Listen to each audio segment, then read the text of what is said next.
Hey, what's going on? What's going on, everybody? I hope you guys are having a wonderful day. Well, you know what? If you are an investor, then you can sing along with me. Happy days are here again. We're making money today. So, congratulations on those who are doing well. So, today I'm also going to talk to you about what to expect this week in the stock market, where the opportunity lies. And also, I'm going to give you a stock that I really like that I just bought that I think is a great investment for the future. So get comfortable, buckle up a seatbelt. We're going to get started on the Black Financial Channel right now.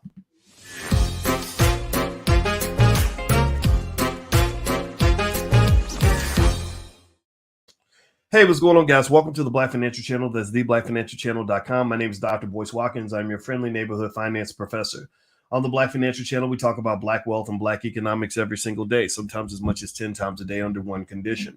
The condition is that we are Black first. Black first means we put our community at the top of our priority list. Black first means we educate our kids. Black first means we break generational curses. We do not continue them. Black first means that we also are committed to making our community the most financially intelligent community on the planet.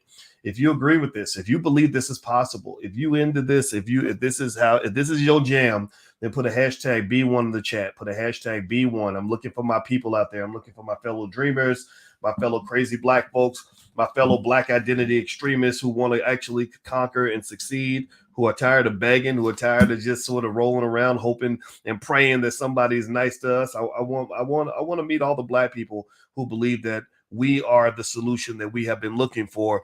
And I also want to talk to Black people who believe that we can solve our own problems without waiting for the Democratic Party or waiting for whoever, white folks, to do whatever. I just want to make that point. That's how I'm feeling. I'm feeling really Black today. I took a visit this week to Black Wall Street, and that was really fun. I went down to the Greenwood section of Tulsa, and it was a great week. I was there for about a week, and I met a lot of great people. And I hung out, and I'll just share this story, and then we'll dive into the stock market today. And also, if you hang on to the end of the video, I'll give you the stock pick of the week, a stock that I really like that I just bought shares in that I think is a great investment. But I was there, and I met these brothers with this company called TechStars. And TechStars is an incubator, kind of like better than business school. Right? You got business school that teaches you what's in a book, but then you have incubators like TechStars that actually teach you how to go out and make $1 million or whatever. So getting into TechStars is actually harder than getting into Harvard. Literally, it's harder to get into TechStars than it is to get into Harvard University or Yale or Stanford or any of that. So I met these brothers that were in TechStars, and it was really exciting because they came up to me because they were studying. They actually got some of their start in the Black Business School. One of the guys said, "I started my company because of the Black Business School." And I said, "That's great because you have a great company." And literally, these guys, the reason that they're in this program is because there is a significant probability that their companies will be worth at least $100 million in the next couple of years, maybe even $1 billion. Some of those guys in that group, there's a small group, about maybe 8 of them. Some of those guys are going to have $1 billion companies in the future. And I was very excited because these guys are independently wealthy. They're getting wealthier by the second. Some of them are already millionaires. Most of them are going to be millionaires in the near future because they're linking up with millionaires and billionaires. They're getting access to capital. I've mentioned to you guys on several occasions that the number one thing that Black people need in order to succeed economically is access to capital, because you got a lot of brain power. But unfortunately, a lot of your smartest young people, your most brilliant young Black college students that could go out and start $1 billion companies can't do it because they can't get access to capital. It's hard to start $1 billion company if you don't have access to capital. So I was talking to these guys, and I was really inspired and super enthusiastic and really impressed with what I saw. And I'll bring some of that to you in the next few weeks because I think these guys deserve to be heard. You need to start hearing from your geniuses more than you hear from your rappers. You need to start hearing from your business owners more than you hear from somebody that's on Shade Room twerking. Like, seriously, I mean, I'm not making fun of nobody and nothing like that, but I'm going to tell you the truth. I'm going to just be honest. I probably sound like a crazy old man shaking his fist at the air, but I swear when I sit here and I look at somebody, I see a video or I see a post that gets 100,000 views on Shade Room, and it's literally two rappers beefing, going back and forth, like, ain't no back gonna go to trouble. No, you don't. That fuck shit, nigga. We go bitch up there. You know what I'm talking about? You know, does anybody know what I'm talking about? Does anybody know what the danger? Is anybody even aware of the danger that they put your community in when they take the most ignorant people and they encourage them to be as ignorant as possible in front of the largest audience possible?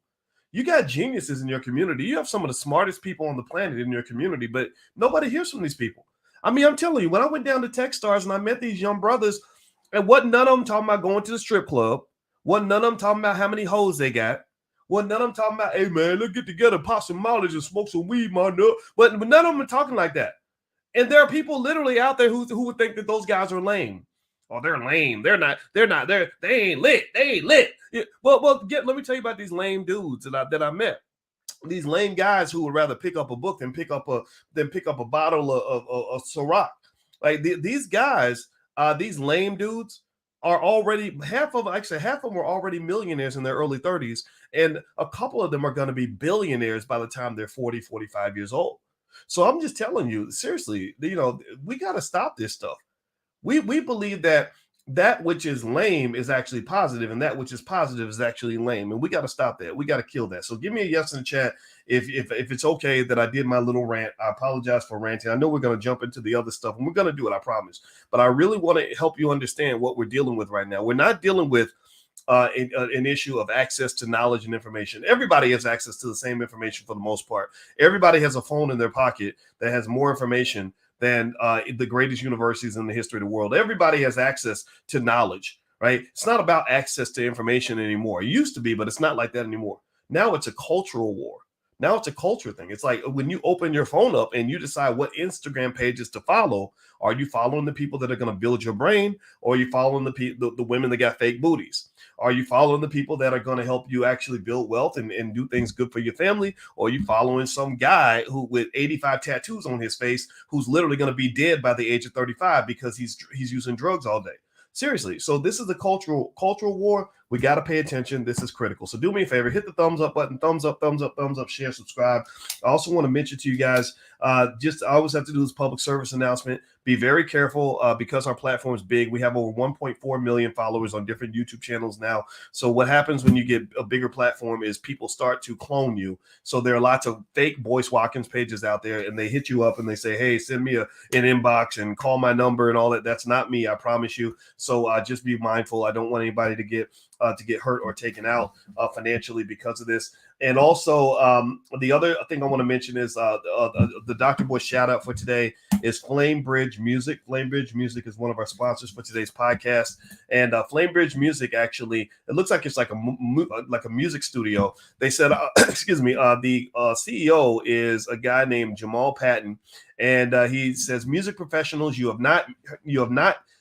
hot music recorded and mixed, and you need mastering now. Visit flamebridgemusic.com. Take a walk through these flames and catch that fire. You will like the results. So flamebridgemusic.com. If you are in the music industry and an independent artist, check out flamebridgemusic.com. I want to say thank you for helping to sponsor the podcast. As you know, we don't take corporate money. So we look to the community, Black-owned businesses. We help you, you help us, etc. And if you want to get a Dr. Boyce shout out, just go to drboycefinance.com. I'll be happy to shout out your business.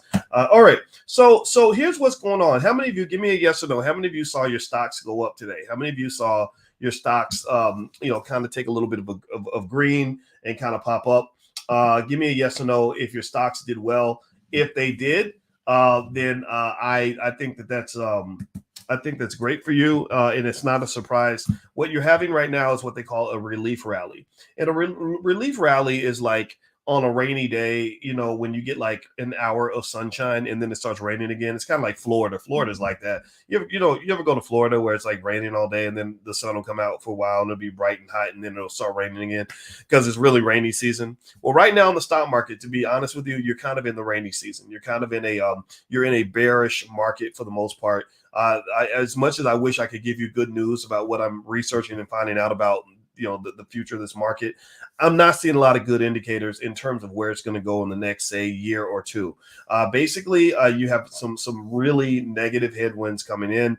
So maybe during the relief rally, this is your opportunity to take some money off the table. Maybe this is your chance if you're into selling stock options or something. Maybe this is a good day to sell some options. If you're not sure how to do stuff like that and generate income by selling stock options, I have a program. I meet my students every week. So feel free to go to drboyceprime.com. That's all we focus on is generating income by selling stock options. I share the stocks I sell options on. That's one of the ways I make money for my family. So generally speaking, What you have to look out for this week is basically the Fed is going to make some announcements on the consumer price index. Inflation has kind of been the big talking point of the market for the last several weeks. Generally, what's going on is the Fed is fighting inflation by hiking up interest rates. And the more they hike up interest rates, the more you're going to see things like your mortgage rates going up. This weekend for my sister's birthday party, my sister invited a couple of her friends who were bankers. And one of the young guys who works at a bank, one worked for the Federal Reserve and the other guy works for Chase or something, right? And he was saying, he said, oh my goodness, I can't believe it. People are actually getting mortgages at 6.5%, 7% now. And so I was sitting next to my other friend who's a real estate guy. He's a commercial real estate guy. Now he's the same age as me. We remember when interest rates were much, much higher. How many of y'all remember when it wasn't nothing but a thing to get a mortgage for 12% or 13%? Give me a yes. Any financial OGs in the building where you remember when mortgage rates were like 12, 13% and it wasn't a big deal. People didn't blink an eye. And so we kind of laughed when he was freaking out over 6% because we've seen 12%, 13%, even 20%, and so really, even though mortgage rates are going up and it is going to slow down the housing market, you're starting to see people taking their houses off the market. You're starting to see people reduce the prices of their homes. This is something that you didn't really see during the pandemic. I bought some property during the pandemic. It was literally a gold rush. It was literally a battle and a fight to get access to the property. My wife and I were able to win. We got a couple of properties, but it was hard work. If we were to buy those properties now, it would be probably much, much easier, right? And so do we regret it? No, because you operate based on what you know at the time. But for the most part, there are indicators, and this is why I'm bringing this up. There are indicators to say that the economy is kind of slowing down. The real estate market is slowing down. Inflation is expected to actually start slowing down. And one of the reasons that you're seeing this relief rally, one of the reasons that you're seeing the stocks go up today is because there is a strong belief that tomorrow, when the inflation data comes out, that is going to show that inflation has maybe peaked a little bit. JP Morgan Chase believes that inflation has actually peaked. Is that true or not? Nobody knows. But if it has peaked, then I wouldn't be surprised if you see an extension on this relief rally. Now, here's the downside. Here's the reason why you can't get too happy. Okay, so anyway, as I move forward, do me a favor. Hit the thumbs up button, thumbs up, share, subscribe. And also, I want to remind everybody the Black Business School is hosting a free event in a couple of days. Keisha Ravenel, who actually came to our last All Black National Convention and met her husband there during my wife's speed dating event. My wife is super happy about that. And we're gonna go to their wedding. We got a wedding invitation. But anyway, she actually shows people how to create t-shirt companies. So if you want to make money by creating a t-shirt business, Keisha's going to show you that on the 16th. So if you go to boycewatkins.com, there's a link there. The event's free. So feel free to go to my website and you can access the event. It's on the 16th at 8 p.m., I believe, but the information is right there at my website. All right. So the next thing that's kind of going on is even though inflation appears to have peaked, right, which is a positive force for the market, you have you probably have more negative than positive, unfortunately, for the next year or two. And basically, the thing that people are seeing is that they're predicting that corporations are going to start feeling the heat. That with these constant Fed hikes, this really what they call hawkish Fed, this very aggressive Fed interest rate hiking to kind of slow down the economy, bring down inflation, that's going to actually impact corporate earnings at some point. So eventually companies' margins, their profit margins are going to start to shrink. They're going to start revising their earnings expectations. They give what they call guidance, which is where they tell people in advance, hey, we don't expect to make as much money as we did last time. So you're going to see a slowdown in growth. You won't see them go negative. You won't see the strong companies go bankrupt or anything like that. Some of them will, but most of them won't. But what you're going to see is a slowing of growth. And that's kind of how this market works, right? It's not so much a matter of whether you made money or not. It's really a matter of how fast are you growing. So even slowed growth can hurt a stock. Can hurt a stock really badly, right? So a company might say, "Hey, we made $1 billion last year, and we made $1.1 billion this year. Isn't that good news?" And the market may say, no, that's not good news because we thought you were going to make 1.2 billion. We thought you were going to grow by 20%. And instead you only grew by 10. So we're going to punish your stock price because of that. That's how brutal and crazy the stock market is, which is yet another reason why I'm really, really skeptical of capitalism. I'm not a big fan of that because it's kind of greedy. It's kind of built on this insane, insatiable, really, unimaginably difficult amount of growth that you have to maintain in order to keep your stock price high. So it's kind of an impossible game. And I don't recommend, when I talk to Black folks about economics, I really am not a big fan of telling our people to become hardcore capitalists, because capitalism is not necessarily the healthiest way to think about economics. So anyway, moving forward, do me a favor, hit the thumbs up button, thumbs up, share, subscribe. I'm going to give you guys my stock pick of the week. And also, looks like my camera went off. Let me see if I can turn it back on. Okay, it looks like my camera's off. Oh, there we go. I was gonna say, because you were gonna get a chance to just look at my pretty wife for the rest of the podcast. But anyway, flamebridgemusic.com. I want to mention Flamebridge as one of our sponsors for today, and I want to say thank you to Flamebridge for helping us to cover the cost of this podcast. And basically, Flamebridge is for music professionals. If you have hot music recorded and mixed and you need it mastered, visit flamebridgemusic.com. Take a walk through these flames and catch that fire. You will like the result. So thank you to Flamebridge Music for backing us up. If you'd like to sponsor or get a Dr. Boyce shout out, just go to drboycefinance.com. All right, so here's my stock pick of the week.